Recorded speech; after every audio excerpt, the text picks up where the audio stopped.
This week, on a special Halloween episode of The Rock, we take a look at last week's gas leak incident. Then, we march into a segment about the Anacortes climate strike. Finally, we can all lighten up with a Halloween cooking show. All this and more this week on The Rock.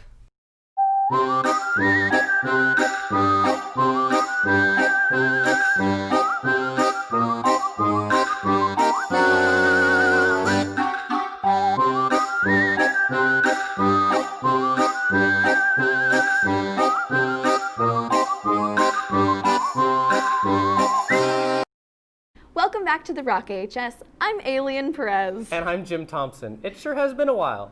It has. I'm so glad we're finally getting back in the swing of things. And we've got a great Halloween episode for you today. Hey, were you here on Wednesday last week? Yeah, that gas leak and lockdown was really confusing. Luckily, Nathan Diebler and Maddie Snyder made a segment all about it. On Wednesday, October 23rd, students and staff endured a 4-hour lockdown due to a gas leak outside the Anacortes High School. We talked to some students to hear their thoughts on the inconvenience. My take on this situation is it's epic because we don't have to be in our classes right now. Well, I'm kind of upset because I have class somewhere else that I need to go to, but I cannot leave the building. Well, from my understanding, I was in PE and then we got notified that there was a gas leak up, and my mom texted me and she said it's in the neighborhood, so I'm not really sure if it's at the high school or if it's in like a house nearby, but all I know is that we have to stay in the high school and we can't leave. I'm a person who has a lot of anxiety, and not knowing everything is very terrifying.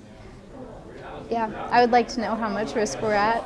Although the lockdown was a huge inconvenience for classes and people of the school, being behind in some of the classes is a price to pay for safety.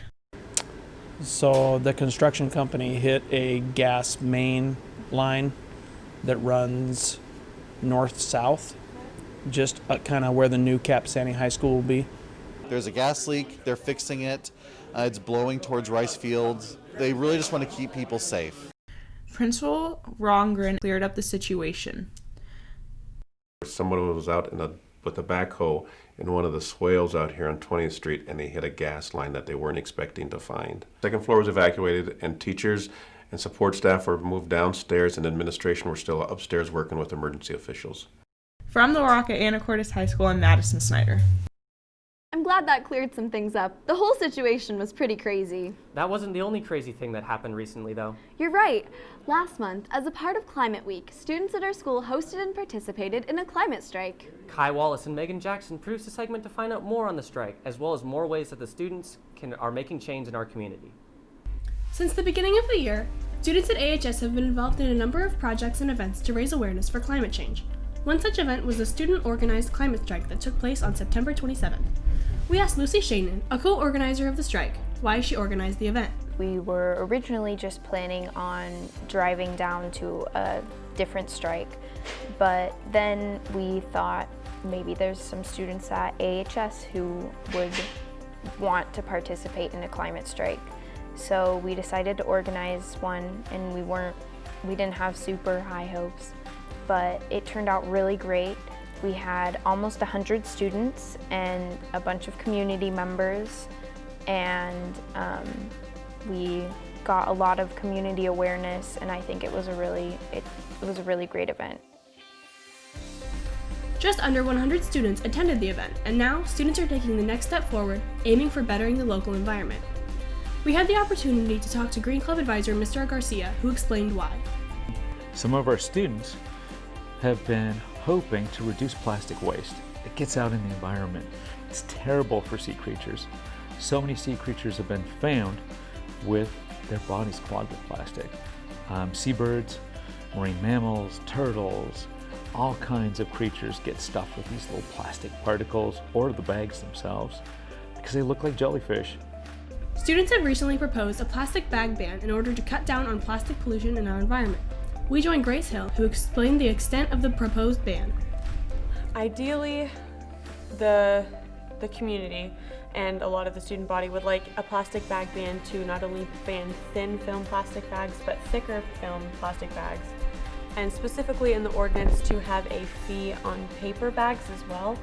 And that's going to benefit society because not only, well, paper bags are compostable unlike plastic bags, However, to create them, it takes a lot of fossil fuel input, a lot of water, a lot of energy, which negatively affects the environment, which is what we're trying to get away from.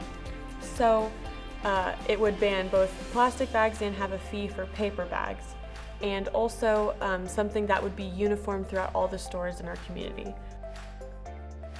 For the Rocket AHS, I'm Amy Agregard reporting with Megan Jackson. It's nice to see the community coming together to make change. If you missed the strike and would still like to voice your opinion on environmental concerns, attend Green Club on Mondays in Mr. Garcia's room and learn about the ways that you can get involved. Now, I know what you're thinking. How is this a Halloween special if we haven't had any spooky segments? I don't know, that gas leak was pretty scary. And what's scarier than climate change? Well, not much. But our last segment is sure to get you into the Halloween spirit, if you aren't already. Wyatt Severin and Lily Rose Day decided to embrace the spooky season by creating the Baking Boys Show, Halloween edition. Hey AHS. We're the Baking Boys.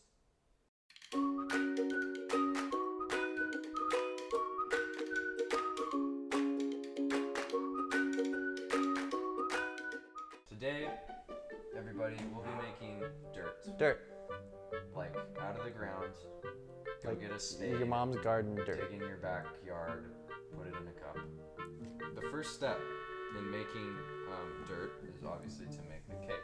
Since we already did that, we're going to destroy this beautiful cake right in front of you. Can I do it? Can I do it? Yes, you can.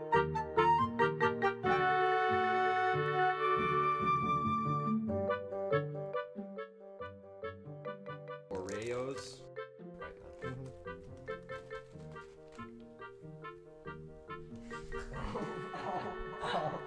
Ow. Mm-hmm. My God. Mm-hmm.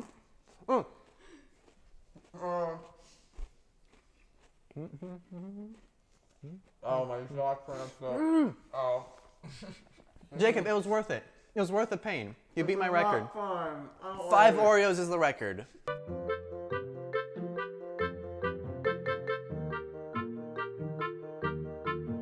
This is a very important step. Make sure you empty the box like onto the thing. Not a single crumb of Oreo may be lost. This stuff is like gold.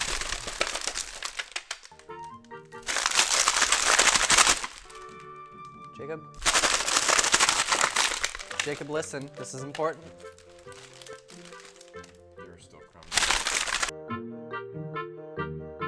Okay, so we have here our Jell-O chocolate flavor made with milk, no high fructose corn syrup, no artificial preservatives, sweeteners, same great taste, original. It can be any chocolate pudding. The pudding in the mix. We're making dirt. Dirt. Pudding. More pudding. More pudding. More pudding. More yes. So now it's becoming a lot harder to stir because the gummy worms are fighting back. Here, baby bird. Mama Peep, bird's coming in. peep, Mama bird's peep. coming in.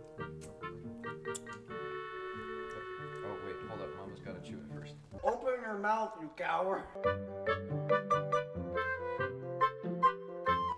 This is as if your parents hyped up a big treat for Christmas. Yeah, this is like the big box under the Christmas tree turning. The massive box.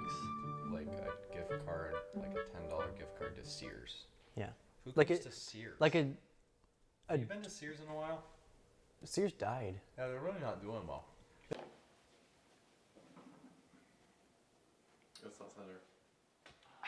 That looks so good. It's the perfect treat for Halloween. Well, that wraps up our show for this week. I'm Mason Baki. And I'm Allie Perez. And from our rock to yours, have a happy Halloween, AHS.